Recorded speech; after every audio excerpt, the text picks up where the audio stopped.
of the gods. Hiding itself with all its mystery for 2,000 years, enormous statues fighting against time. The most mysterious ancient world of the gods. A king who aimed for immortality and divinity. A place where unique gods met. The celestial throne of the gods. Nemrut.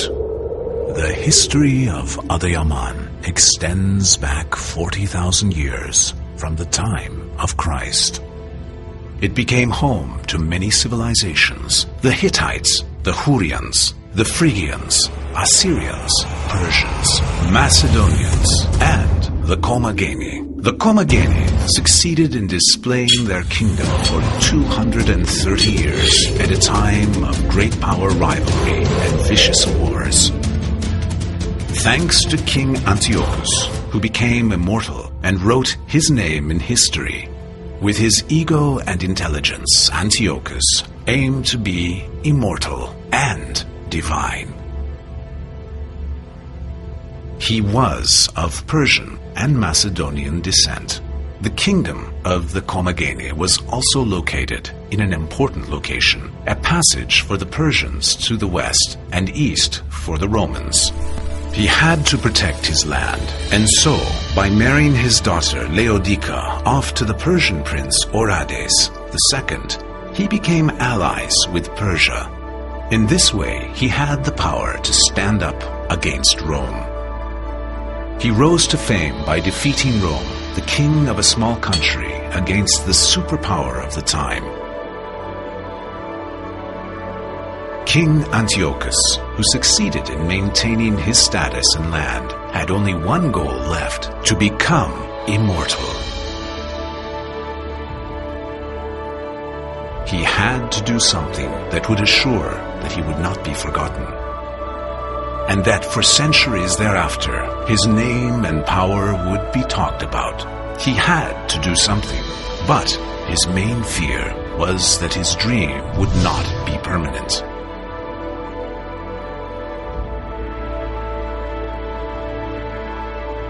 And King Antiochus used his self-confidence and diplomacy to build a statue of himself and all the gods on the 2,206-meter-high Mount Nemrut.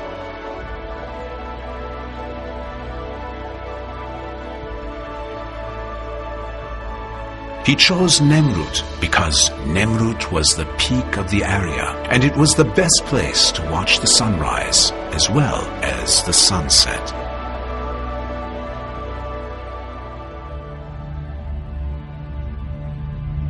His goal here was to synthesize the gods of the East and the West to create a new religion, a new system of faith. That's why all the gods here have two names. One of their names is in Persian and the other in Macedonian. Zeus Aramastes, Apollon Mithras, Commagene Fortuna Tyche, Heracles Artagnes. The protective eagle of the Commagene kingdom, which represents domination of the sky. The protective lion statue, which represents the kingdom's domination of the earth, were made along with Antiochus's own statue. In this way, Eastern and Western civilizations wouldn't be able to destroy a temple that had their own gods. It was a very clever idea and could have made him reach his goal. In reality, his greatest fear was to disappear and be destroyed. This feeling was expressed clearly in the inscriptions left behind the pedestals of the statues. Whoever protects these statues and our memory through my prayers will have the blessing of all the gods and my ancestors. Whoever harms these statues will be cursed by all the gods, and all his family who dirty the soil will burn in angry fire. As much as the statues and engravings here, the tumulus made out of millions of tons of limestone are fascinating.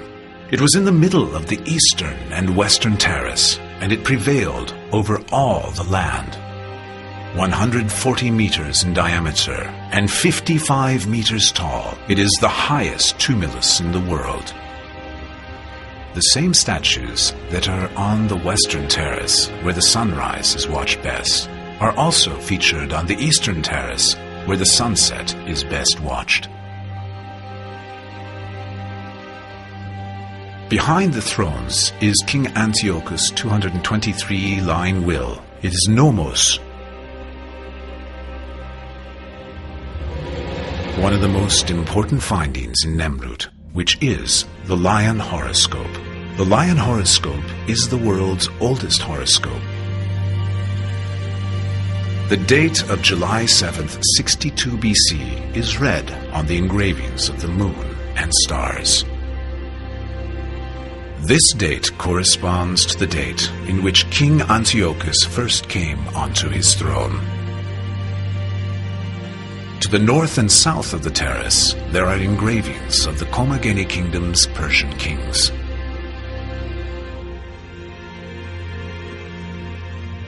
King Antiochus is thought to be buried in a chamber beneath the tumulus. If this room is found, it will be the first intact tomb from the Hellenistic period to be discovered.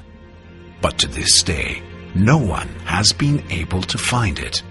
Since the day it was discovered, Mount Nemrut has attracted world-famous archaeologists such as Theresa Göhl, Pushtain, Sester, Karl Dorner, and Osman Hamdi Bey. The archaeologists who were fascinated with the unique works here have worked for years to try to get inside the tumulus and unfold its mystery, but all have failed.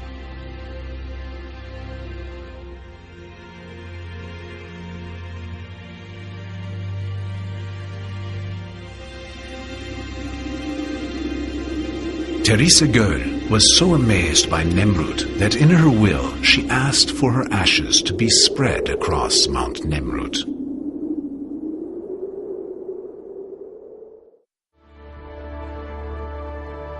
Antiochus, in his will, wanted his statues to be visited and preserved. Even though his sons and grandchildren didn't fulfill his will, Antiochus reached his goal many years later. Mount Nemrut was made a World Heritage Site on the 11th of December, 1987. In 2004, Nemrut was awarded the Golden Apple, the Oscar of tourism, by FIJET, the World Federation of Travel Journalists and Writers. Even though Antiochus left his mysterious world into unknown secrets, his dream became reality 2,000 years later. The whole world now knows of him and his kingdom, and to watch the sunrise and sunset, to see his mysterious world, they visit Mount Nemrut. Eigenem Auto von Deutschland. Come from Uzbekistan. We are from Poland. In the United States. Come from England. I'm from Estonia. I'm from Taiwan. Es ist einfach absolut klasse, absolut fantastisch hier. For King Antiochus, the sun had risen once again, 2,000 years later. King Antiochus succeeded in becoming immortal.